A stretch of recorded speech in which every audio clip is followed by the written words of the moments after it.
10 জনকে মাননীয় হাইকোর্ট বিভাগ বেকসুর খালাস দিয়েছেন, 4 জনকে যাবজ্জীবন সাজা দিয়েছেন, আর 2 জনকে মৃত্যুদণ্ড বহাল রেখেছেন। আমাদের মাননীয় হাইকোর্ট বিভাগ এটি বলেছেন যে বিচারিক আদালত এইভাবে নির্বিচারে ফাঁসি দিতে গিয়ে যেভাবে প্রতিটা পরিবারের উপর একটা ডিভাস্টেটিং এফেক্ট নেমে এসেছে, এই জন্য তার বিচারিক ক্ষমতা কেড়ে নেওয়ার জন্য নির্দেশ দিয়েছেন এবং তাকে আইন মন্ত্রণালয়ে সংযুক্ত করতে বলেছেন।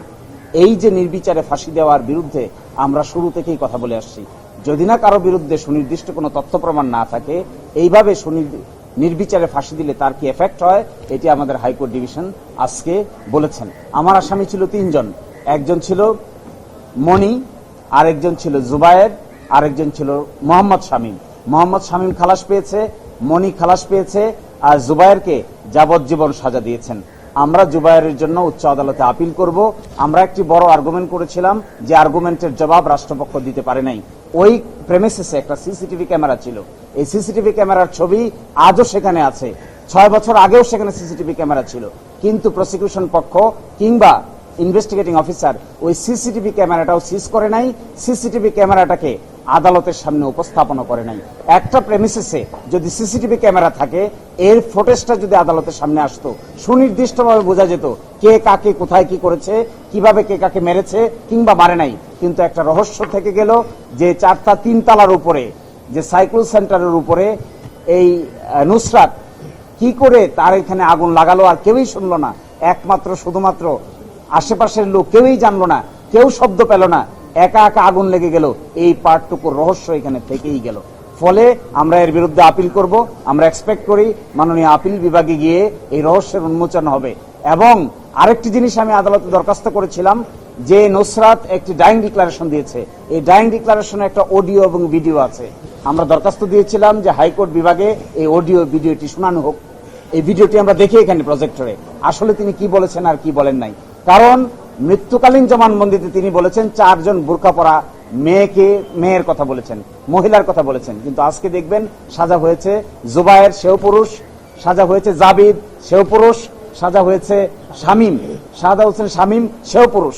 কিন্তু মৃত্যুকালীন জবানবন্দিতে বলেছিলেন যে 4 জন মেয়ে, কিন্তু 4 জন মেয়ের ভিতরে 1 জন মহিলার মাত্র সাজা হয়েছে পপি, বাকি 3 জন তো পুরুষ। সুতরাং যে ডাইং ডিক্লারেশন তিনি দিয়েছিলেন, সেই ডাইং ডিক্লারেশনের মধ্যে ছিল 4 জন মহিলার কথা, তাহলে আর 1 জন মহিলা পাওয়া গেল, বাকি 3 জন পুরুষ হয়ে গেল কি করে? এই রহস্য আমরা আশা করি আপিল বিভাগে উন্মোচিত হবে। সিসিটিভি ক্যামেরার ফুটেজ যদি আদালতে আনা হতো, আমাদের ধারণা এই মামলার বেসিক গ্রাউন্ড এবং argument could have been different. আমরা আশা করি আমার যে আসামি আরেকজন আছেন জুবায়ের, সাইফুর রহমান জুবায়ের, তার জন্য আমরা আপিল আদালতে গিয়ে বাকি ন্যায় বিচার পাবো।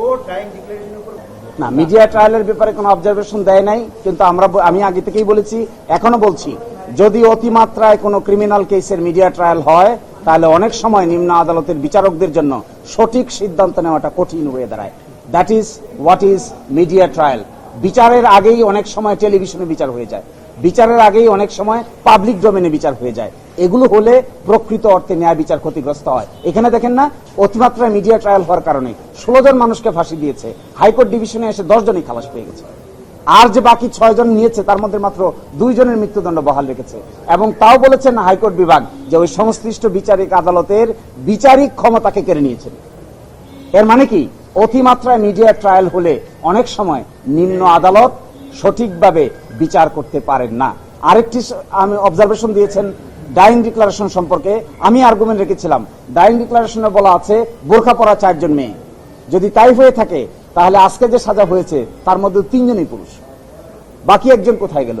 যে বোরকার কথা বলা হচ্ছে, এই বোরকা যাদের কাছ থেকে কিনে আনা হচ্ছে, তারা এই বোরকাকে করবরেট করে নাই। সেই কারণে আজকে কামরুন নাহার মনিকে খালাস দিয়েছেন। কামরুন নাহার মনি হলে বোরকা কেনার দায়িত্বে ছিলেন বলে এলিগেশন। কামরুন নাহার মনি যদি খালাস পেয়ে থাকে, তাহলে বোরকা আসলো কোথা থেকে? এই বোরকা কোথা থেকে বাই করা হলো? কামরুন নাহার মনির দায়িত্ব হলো বোরকা কিনার।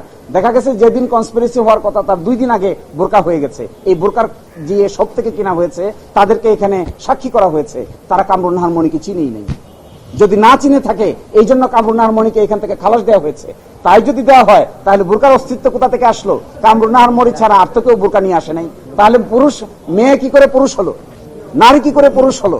এই রহস্যগুলো আশা করি আমরা পরবর্তী আদালতে উন্মোচিত হবে।